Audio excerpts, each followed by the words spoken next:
La niebla se aferraba al suelo como un ser viviente, envolviendo las largas pistas de East Anglia, mientras los primeros motores comenzaban a rugir. En esa fría mañana de octubre, los hombres de la octava Fuerza Aérea se pararon junto a sus B-17, el aliento convirtiéndose en escarcha, las chaquetas rígidas por la humedad de la noche. Revisaron sus armas y las líneas de oxígeno, ajustaron sus guantes y trataron, con frecuencia sin éxito, de silenciar el instinto que les decía la verdad: muchos no regresarían. Sabían lo que les esperaba más allá de la costa inglesa. Un cielo lleno de flak y casas. Un campo de batalla donde el aluminio ardía como papel y donde un solo error, una ametralladora congelada, un motor fallido, podía enviar a 10 hombres cayendo hacia los campos de Alemania. Sin embargo, se subieron a bordo de todos modos, impulsados por una misión que los comandantes insistían podía cambiar la guerra misma, golpear el corazón de la industria de rodamientos de Alemania y paralizar la maquinaria del Reich. ¿Qué los obligó a una misión tan letal que las probabilidades de supervivencia rondaban el 35%? ¿Por qué los líderes seguían enviando hombres a una tormenta que parecía imposible de superar? Para entender la respuesta y el punto de inflexión que siguió, debemos retroceder a la mañana en que el coraje se encontró con la catástrofe en los cielos sobre Schweinfurt. La misión a Schweinfurt no surgió solo de la desesperación. Procedía de una fría y matemática verdad en el centro de la industria alemana. En lo profundo de Baviera, las fábricas de Schweinfurt producían los rodamientos que mantenían en funcionamiento la máquina de guerra del Reich. Pequeñas esferas de acero que hacían girar las torretas de los tanques, girar las hélices de los aviones, elevar los periscopios de los submarinos y mover la artillería con precisión letal. Sin ellos, la guerra mecanizada de Alemania se detendría como un motor sin aceite. Para los planificadores estadounidenses, Schweinfurt no era solo un objetivo. Era el punto de apoyo sobre el cual podría pivotar toda una guerra. Pero alcanzarlo requería volar directamente hacia las garras de la Luftwaffe. A mediados de 1943, las tripulaciones de la octava Fuerza Aérea entendían el costo de las incursiones de penetración profunda mejor que cualquier estadística pudiera expresar. Camas vacías aparecían en sus barracas Nissin con inquietante regularidad. Efectos personales, fotos, relojes, cartas dobladas con cuidado, fueron empaquetados para su envío a casa.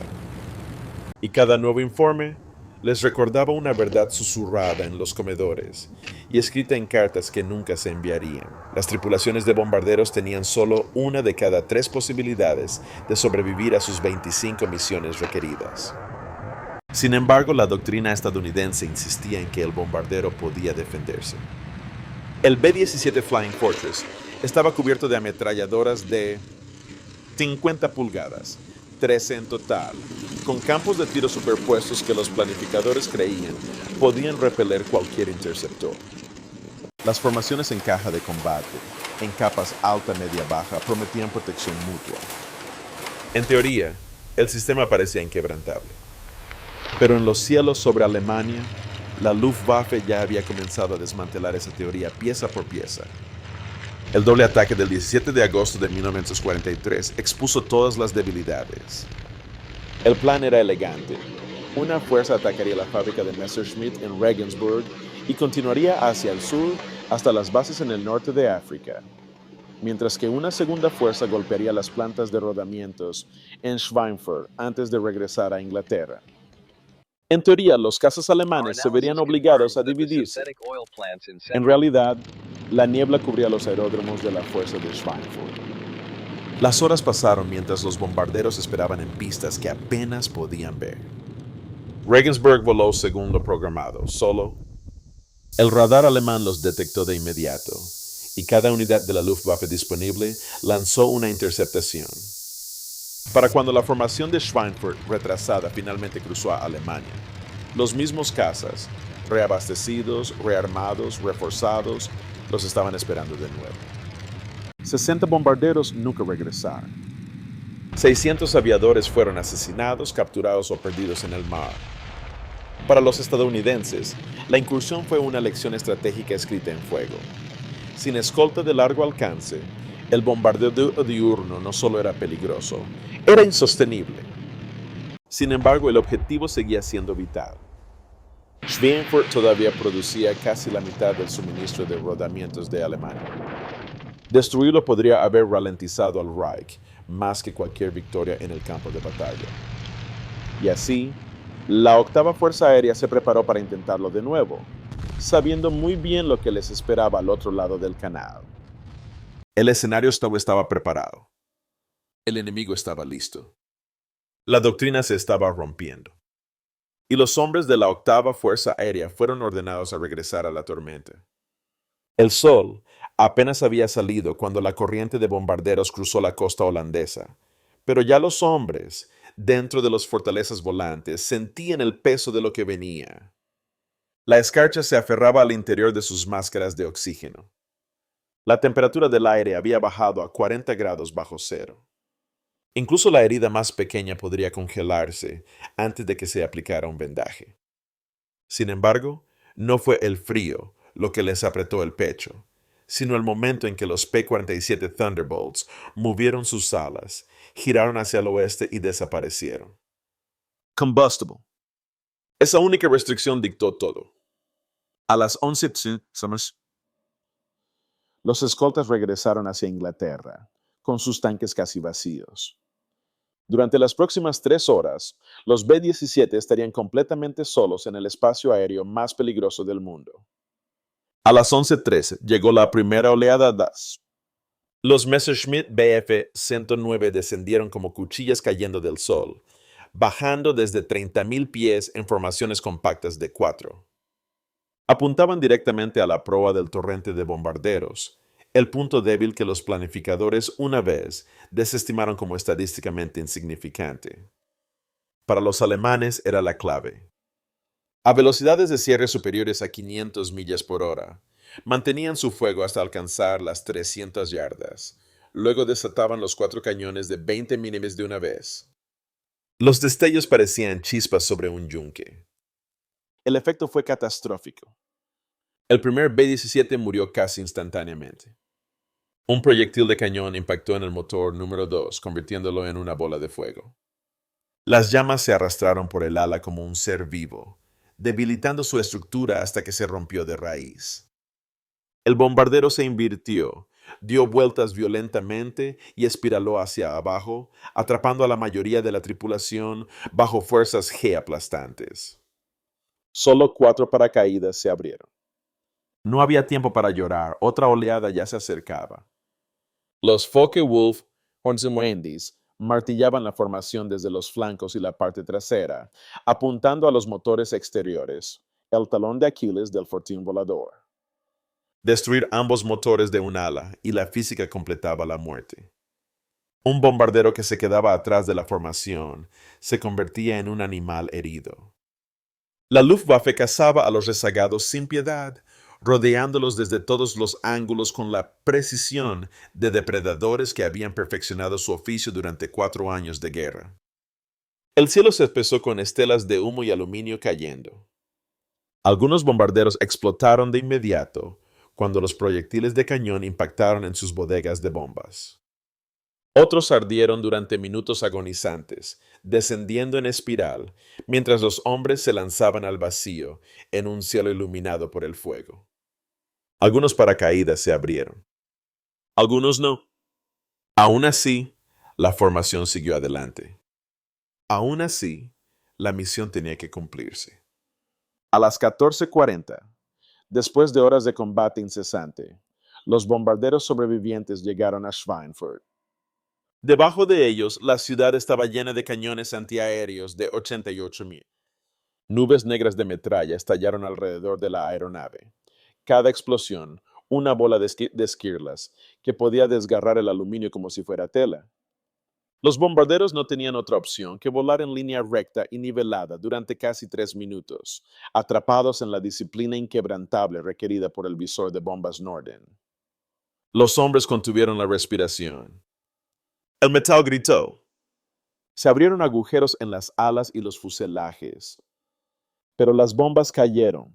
Toneladas de explosivos llovieron sobre las fábricas de rodamientos que alimentaban al Reich. Schweinfurt ardía. Pero lo más difícil aún estaba por venir, el largo vuelo de regreso a casa. Los cazas alemanes continuaron su asalto hasta que se les acabó la munición. Algunos pilotos realizaron 3 o 4 misiones contra el mismo grupo de bombarderos. Solo cuando los nuevos P-47 finalmente aparecieron a última hora de la tarde, la Luftwaffe se retiró, dejando a los sobrevivientes cojeando de regreso hacia Inglaterra, algunos tan dañados que cayeron al mar a la vista de casa. El Jueves Negro había dejado su huella en la historia. La misión fue completada, pero el costo fue asombroso. Para cuando los B-17 sobrevivientes cruzaron de nuevo el Mar del Norte, los hombres dentro de ellos ya conocían la verdad. Schweinfurt no había sido una victoria. Había sido un ajuste de cuentas. Las formaciones que habían salido de Inglaterra, con una simetría disciplinada, regresaron en grupos fracturados, motores tosiendo humo, cañones de las armas deformados por horas de fuego. Algunos aviones avanzaban cojeando con un motor restante. Otros dejaban un rastro de combustible que brillaba brevemente en la luz que se desvanecía antes de desaparecer en el aire marino. Y algunos nunca regresaron. A través de East Anglia, los equipos de tierra esperaban en las plataformas de dispersión, escaneando el horizonte en busca de siluetas que no aparecían. Los primeros bombarderos aterrizaron a las 17:45, sus fuselajes cosidos con agujeros de cañón, sus neumáticos reventados, sus alas dobladas. Las ambulancias se dirigieron inmediatamente hacia las plataformas de estacionamiento. Algunos aviones transportaban a hombres heridos que habían sangrado a través de sus trajes calefaccionados.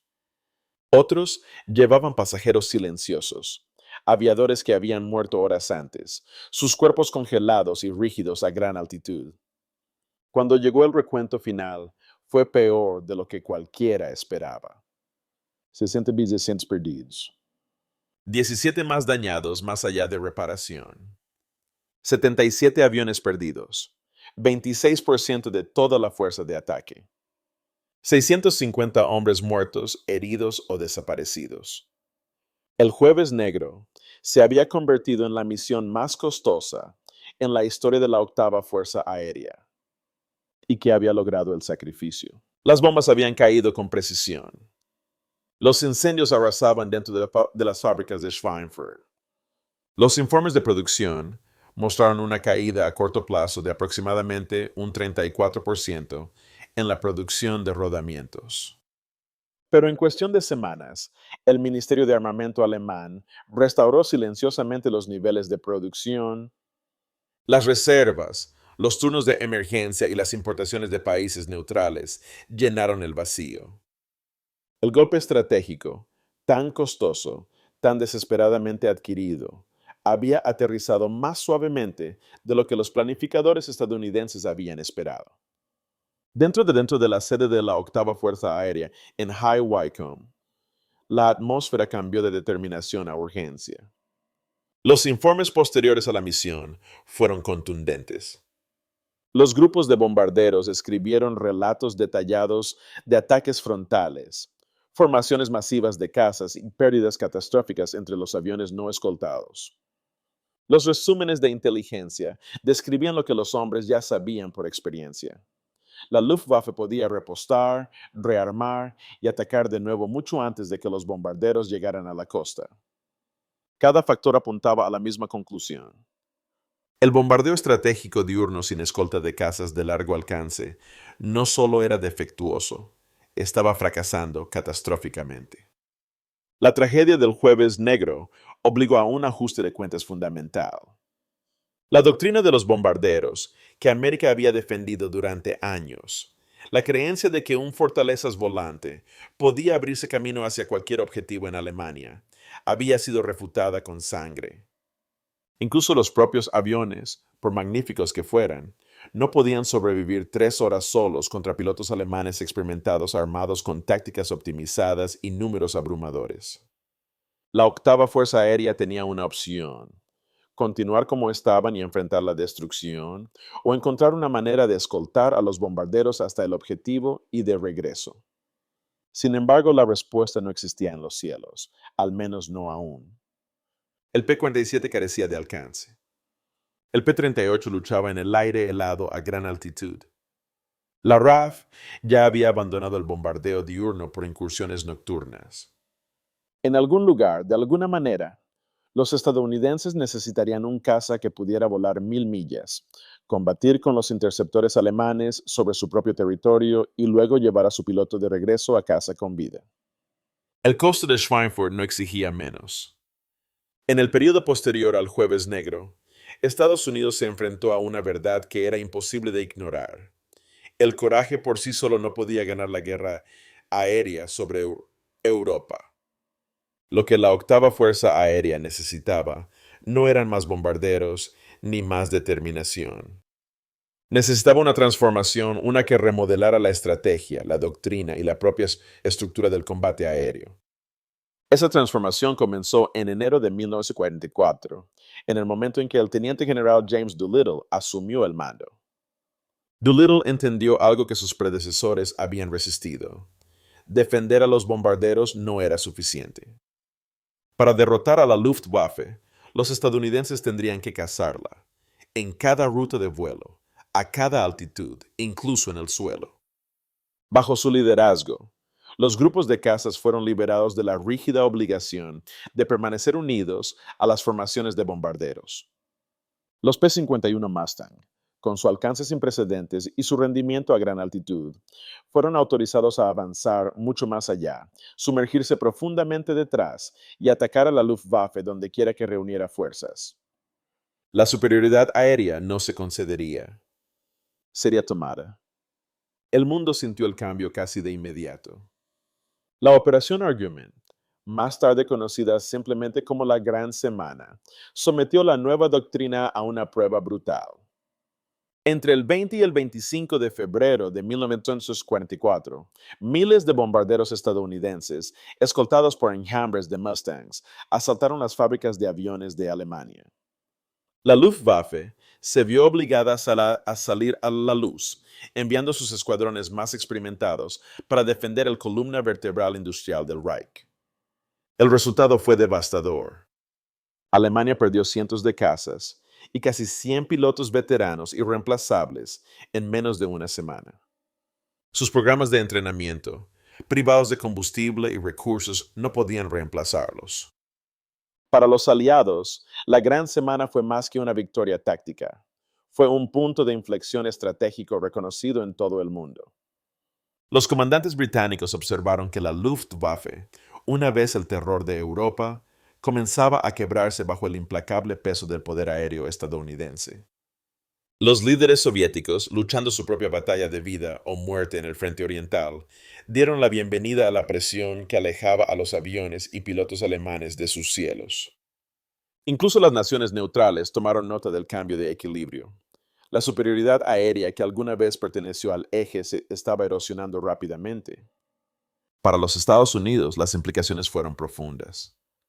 La doctrina de Doolittle y la llegada del P-51 Mustang habían alterado la trayectoria de la guerra. Las misiones que antes costaban docenas de bombarderos ahora solo perdían un puñado. Por primera vez, las tripulaciones sintieron algo que se acercaba a la esperanza, la creencia de que podrían completar sus misiones y regresar a casa con vida. La guerra aérea había entrado en una nueva fase, y sus consecuencias pronto remodelarían todo el curso del conflicto en Europa. Cuando las armas finalmente guardaron silencio sobre Europa en mayo de 1945, los hombres de la octava Fuerza Aérea miraron hacia atrás en una campaña esculpida en fuego, humo y sacrificio. Habían luchado contra un enemigo decidido a mantener el control de los cielos sobre su patria. Un enemigo que durante años había reclamado la maestría en altitud y velocidad. Sin embargo, a través de la innovación, la resiliencia y un caza que cambió la geometría misma del combate aéreo, la octava Fuerza Aérea logró lo que alguna vez pareció imposible: una superioridad aérea completa y sin contestación sobre el corazón de la Alemania nazi. Sin embargo, esa victoria tuvo un precio que resuena mucho más allá de la guerra misma. Más de 26,000 aviadores estadounidenses nunca regresaron a casa. Otros 28,000 soportarían la incertidumbre y las penurias de los campos de prisioneros de guerra. Más de 4,700 bombarderos pesados se perdieron, cada uno llevando a 10 hombres que confiaron sus vidas a las pieles de aluminio y al coraje de los que estaban a su lado. Estos no eran números abstractos. Eran padres que nunca regresaron, hermanos cuyas cartas se detuvieron sin previo aviso, esposos cuyos hijos crecerían conociéndolos solo a través de fotografías y banderas plegadas. Sin embargo, de este inmenso costo surgió un legado que aún da forma al poder aéreo moderno. La introducción del P-51 Mustang demostró que la tecnología, cuando se combina con la estrategia adecuada, puede alterar el destino de las naciones. Extendió el alcance del poder aéreo estadounidense profundamente en el territorio enemigo, destrozó la capacidad de la Luftwaffe para disputar los cielos y abrió la puerta para los desembarcos del día D y cada avance importante de los aliados que siguió. El Mustang hizo más que escoltar bombarderos. Dio a miles de hombres la oportunidad de vivir, de regresar a casa, de construir el mundo de posguerra que sus sacrificios hicieron posible. Hoy, cuando miramos hacia atrás esos largos y helados vuelos sobre Alemania, no solo vemos la mecánica de la guerra aérea, sino también el peso perdurable del coraje humano. Vemos a las tripulaciones que subieron a bordo de sus aviones conociendo las probabilidades, pero aún así volaron. Vemos ingenieros que se negaron a aceptar limitaciones, comandantes que se adaptaron cuando la doctrina falló y una nación que aprendió lecciones difíciles sobre el costo de la libertad. Los cielos sobre los que lucharon están tranquilos ahora. Pero el legado de la octava Fuerza Aérea perdura, escrito en la libertad asegurada, en las estrategias refinadas y en las vidas salvadas por un luchador que llegó justo a tiempo. ¿Qué lección, en tu opinión, destaca más de este capítulo de la guerra aérea? Comparte tus pensamientos a continuación. Leemos cada comentario. Y si deseas seguir explorando las batallas que dieron forma a nuestro mundo, considera unirte a nosotros para la próxima historia en esta larga e inconclusa historia.